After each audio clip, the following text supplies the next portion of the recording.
สบายดีน้องชื่อจินดาวรเป็นคนหนึ่งที่ได้เข้าร่วมโครงการ My Series โครงการ My Series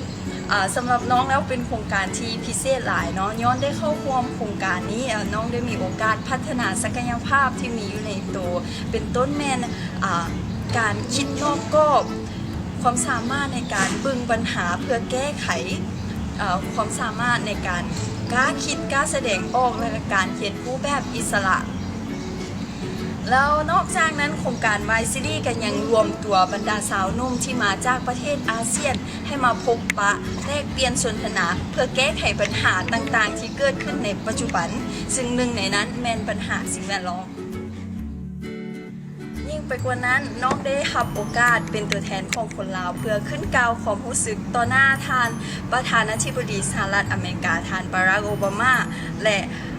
สมาชิก My Series ที่มาจาก10ประเทศอาเซียนซึ่งเป็นเหตุการณ์ที่น่าตื่นเต้นประทับใจและหายากแล้วสำหรับหมู่เพื่อนที่สนใจอยากสมัครโครงการนี้บ่ต้องลังเลเนาะสมัครเลยเพื่อพัฒนาศักยภาพของตัวเองเพื่อเขาจะได้เป็นส่วนหนึ่งในการแก้ไขปัญหาที่มีอยู่